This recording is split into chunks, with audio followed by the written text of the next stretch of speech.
Doctor Mohammad ইউনূসকে এখন যে আদালতে নেওয়া আনা, সকাল বিকাল আদালতে কোর্টে দেখছেন আপনারা, সবকিছুর মূলে কারণ হলো সজীব ওয়াজেদ জয়। সজীব ওয়াজেদ জয়কে যদি শাস্তি দেয় আমেরিকা, আর ডক্টর মোহাম্মদ ইউনূসকে শাস্তি দিবে বাংলাদেশ। এই হলো বিকল্প প্রতিনিধি বা বিকল্প শাস্তি। এখন আমেরিকা কোন দিকে যাবে? ডক্টর মোহাম্মদ ইউনূসের পক্ষে যাবে? তাহলে ইউনূসের কে যদি ওই মামলা থেকে, বাংলাদেশের মামলা থেকে রক্ষা করতে হয়, তাহলে সজীব ওয়াজেদ জয়কে সেখানের মামলা থেকে ছাড় দিতে হবে। প্রিয় দর্শক, সেটা কখনো হবে না। সবচেয়ে বড় যে বিষয়টা ডক্টর ইউনূসকে ঘিরে যা হচ্ছে, সেটা এই সরকারের জন্য তো বটেই, দেশের জন্য কত বড় বিপদ ডেকে আছে সেই বিষয়টাই মূল আলোচনা। আসলে পিটার হাস কোনো বদলি হচ্ছেন না, আসলে পিটার হাস চাকরি ছেড়ে দিচ্ছেন, তিনি আর সরকারি চাকরি করবেন না। কেন তিনি সরকারি চাকরি করবেন না? কি এমন হয়েছে যে পিটার হাস একদম পুরো মার্কিন স্টেট ডিপার্টমেন্টের প্রতি বিরক্ত, পুরো মার্কিন সরকারের উপর বিরক্ত? মোদির এই সরকার টিকবে না, এমনকি এই প্রথম অধিবেশনেও এটা চলে যেতে পারে, আর যদি তাও নাও যায় খুব দ্রুত এটি পতন ঘটবে। দর্শক, বরাবরের মতোই বাংলাদেশের রাজনীতিতে আমেরিকার রাষ্ট্রদূত পিটার ডি হাস একটি সমালোচিত বা আলোচিত নাম। দর্শক, তাকে ঘিরে তৈরি হয়েছে নতুন এক চাঞ্চল্যতা। দর্শক, তার পরিবর্তে নতুন রাষ্ট্রদূতকে নিয়োগ দেওয়া হচ্ছে, নাকি পিটার ডি হাস নিজের ইচ্ছেতেই চাকরি ছেড়ে দিচ্ছে? দর্শক, এমন প্রশ্নটি তো অবশ্যই উঠছে। এমনকি দর্শক, এরই সাথে প্রশ্ন উঠছে কেন তিনি চাকরি ছাড়ছেন, তার সাথে ঠিক দ্বন্দ্বটি কোথায় গিয়ে লেগেছে। তো দর্শক, আশা করছি আজকে নিউজটি দেখলেই আপনারা এই পিটার ডি হাসের হঠাৎ চাকরি ছাড়ার কারণটি বুঝতে পারবেন। এমনকি দর্শক, এরই সাথে সাথে ডক্টর ইউনূসকে কেন্দ্র করে আমাদের আইনমন্ত্রী আনিসুল হক একটি মন্তব্য করেছেন, যেই মন্তব্যটাকে ঘিরে এখন তিনি নিজেই ফেঁসে যাচ্ছেন, বা বাংলাদেশেও ভয়ঙ্কর বিপদে পড়তে চলেছে ডক্টর ইউনূস ইস্যুতে। দর্শক, যখন বারবার ডক্টর ইউনূসকে হয়রানি করা হচ্ছে বলে জানিয়েছে আমেরিকার স্টেট ডিপার্টমেন্ট, ঠিক সেই মুহূর্তে আরও একটি বিপদ সংকেত বাংলাদেশের জন্য। তাই বলবো দর্শক, অবশ্যই আপনারা নিউজটি সম্পূর্ণ মনোযোগ সহকারে দেখবেন, তাহলে এই বিষয়গুলো ক্লিয়ার বুঝতে পারবেন। এমনকি দর্শক, এরই সাথে সাথে আপনারা জানতে পারবেন ভারতে মোদির গদি টিকছে না, যে কোনো মুহূর্তে ধসে পড়বে তার গদি। তো দর্শক, হিন্দুত্ববাদী মোদি কেন এই মুহূর্তে এসে এতটা ধ্বংসের মুখে পড়ছে? দর্শক, সেই বিষয়কে কেন্দ্র করে এক চাঞ্চল্যকর তথ্য প্রকাশ করেছে সাবেক সংসদ সদস্য জনাব গোলাম মাওলা রনি। এমনকি দর্শক, এরই সাথে সাথে আপনারা পুলিশের একটি বীরত্বপূর্ণ কাহিনী জানতে পারবেন। তো দর্শক, আমি আর বেশি কথা বাড়াবো না, আপনাদের সরাসরি ভিডিও শুরুতে আপনাদের আরও যেই ভিডিওগুলোর অংশবিশেষ দেখিয়ে শুরু করেছিলাম, সেই ভিডিওগুলোর বিস্তারিত আলোচনা দেখাবো। তবে তার আগে বলি, যারা এখনও চ্যানেলটি সাবস্ক্রাইব করেননি, সকলে চ্যানেলটি সাবস্ক্রাইব করে পাশে থাকা বেল আইকনটি বাজিয়ে দিবেন। আর যারা ইতিমধ্যেই সাবস্ক্রাইব করে রেখেছেন তাদের সকলকে অসংখ্য ধন্যবাদ। তো চলুন একটি লাইক দিয়ে আমরা ধারাবাহিকভাবে সবগুলো ভিডিও দেখে আসি। আপনারা জানেন যে যুক্তরাষ্ট্রের রাষ্ট্রদূত পিটার হাস তিনি চাকরি ছেড়ে দিয়েছেন, যদিও তিনি এখনো বাংলাদেশে আছেন, বাট খুব শীঘ্রই তিনি চলে যাবেন এবং তার জায়গায় স্থলাভিষিক্ত হবেন ডেভিড মিল। মার্কিন president Joe Biden already David মিলের নাম অনুমোদন করেছেন পরবর্তী রাষ্ট্রদূত হিসেবে, এবং তিনি এর আগে চীনে দায়িত্ব পালন করেছেন এবং এখন বাংলাদেশে পালন করবেন ডেভিড স্লেটন মিল। তিনি একজন পেশাদার কূটনীতিক। দর্শক, এই বাংলাদেশের মানুষ পিটার হাসকে নানা কারণে মনে রাখবে, বিভিন্ন ঘটনার কারণে, এবং সবচেয়ে বড় কথা হচ্ছে বাংলাদেশ সবচেয়ে সংকটজনক সময় তিনি মার্কিন রাষ্ট্রদূত হয়ে বাংলাদেশে গণতন্ত্র, মানবাধিকার ফিরিয়ে আনার জন্য একটা ভূমিকা তিনি পালন করেছেন, যদিও তিনি সফল হতে পারেননি, বাট তার ভূমিকার জন্য আমরা তাকে স্মরণ রাখবো। এখন প্রশ্ন হচ্ছে যে হঠাৎ তাহলে কেন 3 বছর মেয়াদ পূর্তি হওয়ার আগেই এই পিটার হাসকে পরিবর্তন করে ডেভিড স্লেটন মিলকে দায়িত্ব দেওয়া হয়েছে? দর্শক, এইরকম একটা খবর প্রকাশ করেছে দ্য মিরর এশিয়া সাম্প্রতিক সময় খুব ভালো নিউজ করতেছে। আমি একটু পড়ে শোনাই। এইখানে পিটার হাসের আসলে এই যে বদলি রহস্য, এটা আসলে উন্মোচিত হয়েছে। আসলে পিটার হাস কোনো বদলি হচ্ছেন না, আসলে পিটার হাস চাকরি ছেড়ে দিচ্ছেন, তিনি আর সরকারি চাকরি করবেন না। কেন তিনি সরকারি চাকরি করবেন না? কি এমন হয়েছে যে পিটার হাস একদম পুরো মার্কিন স্টেট ডিপার্টমেন্টের প্রতি বিরক্ত, পুরো মার্কিন সরকারের উপর বিরক্ত? মুখ ফোটে না, কারণ পিটার হাস কিন্তু রাষ্ট্রদূতের দায়িত্বে আছেন, সে সরকারের কর্মচারী। সরকারের উপর যদি তার কোনো ক্ষোভ থাকে, রাগ থাকে, বিদেশ থাকে, তিনি তা কোনো মতেই প্রকাশ করবেন না, কারণ তিনি তার দায়িত্বটা বোঝেন, তার কর্মটা বোঝেন। তার ভিতরটা কিন্তু ফেটে যাচ্ছে, কারণ আমেরিকা কথা দিয়ে কথা রাখেনি। আমি একটু পড়ে শুনে আপনাদেরকে দ্য মিরর এশিয়ার খবর। যুক্তরাষ্ট্রের বাংলাদেশ নীতির প্রতিবাদে চাকরি ছাড়ছেন পিটার হাস। বাংলাদেশের নির্বাচনের আগে আমেরিকার পররাষ্ট্র নীতির হঠাৎ রাষ্ট্রদূত পিটার ডি হাস কূটনৈতিক সূত্রগুলো দ্য মিরর এশিয়াকে এই তথ্য জানিয়েছে। পিটার হাস মূলত দক্ষিণ ও মধ্য এশিয়া বিষয়ক মার্কিন সহকারী সেক্রেটারি ডোনাল্ড লুর কর্মকাণ্ডের প্রতিবাদে পদত্যাগ করেছেন। মানে ডোনাল্ড লু যে এই অঞ্চলের যে আমেরিকার যে মন্ত্রী পদমর্যাদার যে ব্যক্তি, ডোনাল্ড লু তাকে আপনারা সবাই চিনেন। তিনি বাংলাদেশে একাধিকবার এসেছেন, সালমানের ফ্রাউনের বাসায় 3 বার তিনি ডিনারও করেছেন। তো এই ডোনাল্ড লু কিন্তু নির্বাচনের আগে অনেক বড় বড় কথা বলেছেন, ভিসা নীতি ঘোষণা করেছেন, অনেক কিছু বলেছেন, কিন্তু নির্বাচনের পরে আসলে এই আমেরিকার কর্মকাণ্ডে পিটার হাস ক্ষুব্ধ ছিল যে তোমরা বলছো একটা, করতেছো আর একটা, আমি মার্কিন রাষ্ট্রদূত, আমি তো মুখ দেখাইতে পারতেছি না, এরকম তো হচ্ছে। এবং মুক্তিগামী জনগণ, বিএনপি নেতা কর্মী, তাদেরকে আমি আশ্বাস দিয়েছিলাম যে হ্যাঁ বাংলাদেশে গণতন্ত্র ফিরে আসবে, এখন তোমরা এটা কি করতেছো। এই কারণে তিনি মনে মনে একটু বিরক্ত ছিলেন এবং ডোনাল্ড লুর উপরও তার একটা মনে মনে একটা ক্ষোভ ছিল। কূটনৈতিক সূত্রগুলো বলতেছে যে বাংলাদেশ বিষয়ে মার্কিন পররাষ্ট্রনীতি গণতন্ত্র, মত প্রকাশের স্বাধীনতা ও মানবাধিকার রক্ষণ রাখার বিষয়ে আন্তরিক থাকলেও ডোনাল্ড লু এই বিষয়ে ধীরে চলো নীতি অবলম্বন করেছেন এবং এই সরকারকে, মানে এই আওয়ামী লীগ সরকারকে সব গুছিয়ে নেওয়ার সুযোগ দিয়েছেন। এই ধীরে চলো নীতি ভারত ও ক্ষমতাসীন সরকারকে একটা সুবিধা দিয়েছে। শেষ পর্যন্ত মার্কিন যুক্তরাষ্ট্র বাংলাদেশ বিষয়ে ভারতের কথা মেনে নিতে বাধ্য হয়েছেন। সাম্প্রতিক ঢাকা সফরের সময় একটি সাক্ষাৎকারে ডোনাল্ড লু এটিকে কূটনীতিতে পারস্পরিক প্রভাব বলে আখ্যায়িত করেছেন, যেটা কিন্তু পিটার হাস মনে প্রাণে মেনে নিতে পারেনি। কিন্তু ডোনাল্ড লু তার বস কিছু বলতেও পারতেছে না। পিটার হাস শুরুতেই অবাধ, সুষ্ঠু ও অংশগ্রহণমূলক নির্বাচনের জন্য ব্যাপক কূটনৈতিক তৎপরতা চালালেও পরে তিনি পিছু হটতে বাধ্য হয়েছেন এবং এই যে তিনি পিছু হটতে বাধ্য হয়েছেন এটা তাকে ক্ষুব্ধ ও বিব্রত করেছে। এই কারণেই তিনি স্টেট ডিপার্টমেন্টের চাকরি ছেড়ে দেওয়ার সিদ্ধান্ত নিয়েছেন বলে সূত্রগুলো জানায়। রাষ্ট্রদূত পিটার হাস জুলাইয়ের শেষ দিকে ঢাকা ত্যাগ করবেন বলে ধারণা করা হচ্ছে। নতুন দায়িত্বপ্রাপ্ত রাষ্ট্রদূত কংগ্রেস শুনানির পরে তিনি ঢাকা আসবেন। দর্শক, যারা নীতিবান, যারা আদর্শবান, তাদের কাছে টাকা পয়সা, ক্ষমতা, চাকরি এগুলো কিছুই না। আপনি দেখবেন যে উন্নত দেশে বড় বড় প্রধানমন্ত্রী, মন্ত্রী তারা একটু সমালোচনা হলে চাকরি ছেড়ে দেয়, প্রধানমন্ত্রী থেকে পদত্যাগ করে, মন্ত্রী থেকে পদত্যাগ করে, কারণ তাদের কাছে কিন্তু এই ক্ষমতাটা কোনো বিষয় না, তাদের কাছে বিষয় হচ্ছে নীতি আদর্শ। তিনি মনে করেন যে নৈতিকতা দিক থেকে তার এই পদে থাকা ঠিক হচ্ছে না, সঙ্গে সঙ্গে পিটার হাস পদত্যাগ করে ফেলেছেন। নিউজের হেডলাইন আর এটার পিছনে কারণটা নিয়ে একটু বিশ্লেষণ আপনাদের সামনে করব। বিশ্লেষণটা হলো সজীব ওয়াজেদ জয় এবং ডক্টর মোহাম্মদ ইউনূস। সজীব ওয়াজেদ জয় আছেন আমেরিকার আদালতের মুখোমুখি হতে যাচ্ছেন, কারণ উনি মানি লন্ডারিং মামলায় আমেরিকার তদন্ত টিমের মুখোমুখি উনি আছেন। আমেরিকার চোখের আড়ালে ওনার যাওয়ার পৃথিবীর কোথাও সুযোগ নাই। মা দায়িত্ব নিয়ে 1 সপ্তাহের জন্য দেশে এনেছিলেন, আবার 1 সপ্তাহ পরে উনি আমেরিকাতে চলে গিয়েছেন। এখন সেখানের গোয়েন্দারা তদন্ত করছে। সর্বোচ্চ আদালতে আমরা শুনি যে দীর্ঘমেয়াদের ওনার শাস্তি হতে পারে। প্রিয় দর্শক, সেই জায়গাতে আপনার ছেলেকে আমি আটকিয়েছি, আমার ছেলেকে আপনি আটকিয়েছেন। অনুরূপ ডক্টর মোহাম্মদ ইউনূসকে বলা হয়ে থাকে উনি আমেরিকান সন্তান বা আমেরিকার প্রতিনিধিত্বটা উনি বাংলাদেশে করে থাকেন, আমেরিকার ভালোটা উনি চান। সেই কারণে ডক্টর মোহাম্মদ ইউনূসকে এখন যে আদালতে নেওয়া আনা, সকাল বিকাল আদালতে কোর্টে দেখছেন আপনারা, সবকিছুর মূলে কারণ হলো সজীব ওয়াজেদ জয়। সজীব ওয়াজেদ জয়কে যদি শাস্তি দেয় আমেরিকা, আর ডক্টর মোহাম্মদ ইউনূসকে শাস্তি দিবে বাংলাদেশ। এই হলো বিকল্প প্রতিনিধি বা বিকল্প শাস্তি। এখন আমেরিকা কোন দিকে যাবে? ডক্টর মোহাম্মদ ইউনূসের পক্ষে যাবে? তাহলে ইউনূসের কে যদি ওই মামলা থেকে, বাংলাদেশের মামলা থেকে রক্ষা করতে হয়, তাহলে সজীব ওয়াজেদ জয়কে সেখানের মামলা থেকে ছাড় দিতে হবে। প্রিয় দর্শক, সেটা কখনো হবে না, কিন্তু ঘটনাটা সেভাবেই বাংলা ব্রেইনে চলতেছে। বাংলা ব্রেইনে যা চলে আর আমেরিকান ব্রেইনে কিন্তু চলে না। চ্যালেঞ্জ মোকাবেলায় প্রস্তুত বাংলাদেশ। চ্যালেঞ্জ নেবে বাংলাদেশ। বাংলাদেশকে আওয়ামী লীগ, বাংলাদেশকে এখন শেখ হাসিনার সরকার।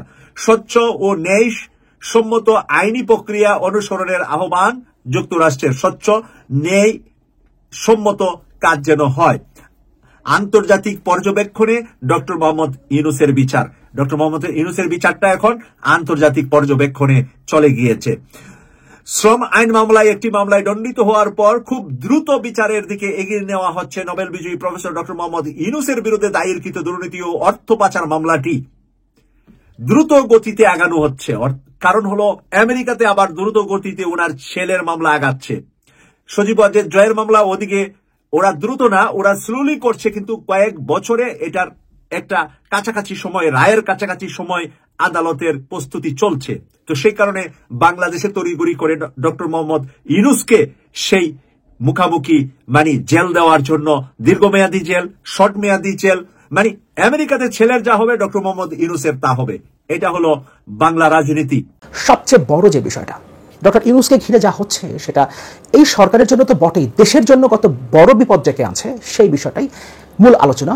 আদালত প্রাঙ্গণে দাঁড়িয়েও যে কথাটা বলছেন সেটাও আসলে ইন্টারন্যাশনাল ভয়েস, এটা সারা পৃথিবীতেই আসলে ছড়িয়ে পড়ছে। বিশেষ করে পশ্চিমা বিশ্ব তার প্রত্যেকটা বক্তব্যকে সিরিয়াসলি মনিটর করছে এবং তার সাথে কি হচ্ছে সেটাও সিরিয়াসলি মনিটর করছে। কারণ সাম্প্রতিক সময় এই বছরেরই ফেব্রুয়ারি মাসে স্টেট ডিপার্টমেন্ট বলেছিল ডক্টর ইউনূসের বিরুদ্ধে যেটা হচ্ছে, যেভাবে তাকে হয়রানি করা হচ্ছে, তাতে বাংলাদেশে বিদেশি বিনিয়োগ বাধাগ্রস্ত হতে পারে। এবং মার্কিন যুক্তরাষ্ট্রের এই বক্তব্যের পরপরই আমরা জানতে পারি গত এক বছরে বাংলাদেশ থেকে 16% থেকে 20% পর্যন্ত বিদেশি বিনিয়োগ কমে গেছে। এবং ফেব্রুয়ারির এই বক্তব্যের পর এখন পর্যন্ত এই বছরের প্রথম 6 মাসে বাংলাদেশ থেকে 22% বিদেশি বিনিয়োগ কমেছে। এবং গত মাসে স্টেট ডিপার্টমেন্ট আবারও একই মন্তব্য করেছে এবং এবার আরও শক্তভাবে। তার মানে সামনের দিনে বাংলাদেশ থেকে বিদেশি বিনিয়োগ আরও কতটা মাত্রায় কমে যেতে পারে সেটা আমরা ধারণা করতে পারি। ডক্টর ইউনূসের মন্তব্য দেশের মানুষের জন্য অপমানজনক, এটা আইনমন্ত্রী বলেছেন। তার বক্তব্যটা একটু দেখে নেই। কর ফাঁকি দেবার মামলাকে পৃথিবীর বিভিন্ন দেশ সহ পশ্চিমা দেশগুলো অত্যন্ত গুরুত্বপূর্ণ মামলা হিসেবে বিবেচনা করে বলে জানিয়েছেন আইনমন্ত্রী আনিসুল হক। ঠিক সেভাবেই ডক্টর ইউনূসের মামলা পরিচালিত হচ্ছে। দেশের যে কোনো নাগরিক আইন ভঙ্গ করলে তার যেমন বিচার হয়, ডক্টর ইউনূসেরও সেভাবেই বিচার হচ্ছে। তবে তিনি যেসব কথা বলে বেড়াচ্ছেন তা অসত্য এবং এসব কথা বাংলাদেশের জনগণের জন্য অপমানজনক। দেশের যে কোনো নাগরিক আইন ভঙ্গ করলে তার যেভাবে বিচার হয় ডক্টর ইউনূসকে সেভাবে বিচারের সম্মুখীন করা হয়েছে। আসলেই কি তাই? শুধুমাত্র আওয়ামী লীগ না, সরকারকে যারা সার্ভ করেছেন এরকম কতগুলো নাম আমাদের সামনে গত কয়েকদিনে এসছে, তাদের কোনো বিচার আপনারা করতে পেরেছেন? বরং তাদেরকে আপনারা দেশ থেকে বাইরে পালিয়ে যেতে সাহায্য করেছেন। এমনকি দেশে তাদের যে অবৈধ সম্পদ ছিল সেগুলো টাকা তুলে নিয়ে যাওয়ার ব্যবস্থা করেছেন। আর ডক্টর ইউনূসকে আপনারা লোহার খাঁচায় বন্দী করেছেন। বুধবার সচিবালয়ে আইন মন্ত্রণালয়ের সম্মেলন কক্ষে ইউরোপীয় 2 প্রতিনিধি দলের সঙ্গে সাক্ষাৎ শেষে তিনি সব কথা বলেন। আইনমন্ত্রী বলেন, ডক্টর ইউনূসের বিরুদ্ধে দুর্নীতি দমন কমিশন একটি মামলা করেছে। সে মামলার ব্যাপারে আমি বলেছি মামলাটি আদালতে চলমান রয়েছে। আদালতে যে মামলা চলমান থাকে সে মামলা সম্পর্কে আইনমন্ত্রী কোনো কথা বলেন না। সে ব্যাপারটাও তাদেরকে অর্থাৎ ইউরোপিয়ান প্রতিনিধি দলকে বলেছি। আরেকটি বিষয় আমি বলেছি, তার বিরুদ্ধে ট্যাক্স না দেওয়ার মামলা রয়েছে। তার একটি মামলা তিনি আপিল বিভাগ পর্যন্ত গিয়ে হেরে গেছেন এবং তারপর তিনি ট্যাক্স দিয়েছেন। যে কথাগুলো তিনি রয়টার্সকে বলেছেন একই কথাই তিনি ইউরোপীয় ইউনিয়নের প্রতিনিধিদেরকে বলেছেন এবং তিনি তাদেরকে বলেছেন তার বিরুদ্ধে কোনো ধরনের হয়রানি করা হচ্ছে না। স্বাভাবিকভাবেই তার বিচার কাজ পরিচালিত হচ্ছে যেভাবে দেশের অন্যান্য সাধারণ একজন মানুষের বিচার কাজ পরিচালিত হয়। আদৌ সরকারের সাথে সংশ্লিষ্ট কারোর বিচার হয় কিনা সেটা আমরা জানি। সুতরাং আইনমন্ত্রী আনিসুল হক যা বলছেন সেটা যে সম্পূর্ণরূপে মিথ্যা, সম্পূর্ণরূপে ভুল তথ্য দিচ্ছেন সে ব্যাপারটা আলাদা করে বলবার কিছু নেই। এমনকি তিনি জনগণের পক্ষ থেকে বলেছেন জনগণও নাকি মনে করে যে দেশকে অপমান করছেন, দেশের জনগণকে অপমান করছেন ডক্টর ইউনূস। যাই হোক, মূল ব্যাপারটা হচ্ছে ইউরোপীয় ইউনিয়নের প্রতিনিধি দল আইনমন্ত্রীর সাথে সাক্ষাৎ করে ডক্টর ইউনূসের ব্যাপারে কথা বলেছে। কয়েকদিন আগে মার্কিন স্টেট ডিপার্টমেন্ট জানিয়ে দিয়েছে ডক্টর ইউনূসকে যেভাবে হয়রানি করা হচ্ছে তাতে বাংলাদেশে বিদেশি বিনিয়োগ বাধাগ্রস্ত হবে।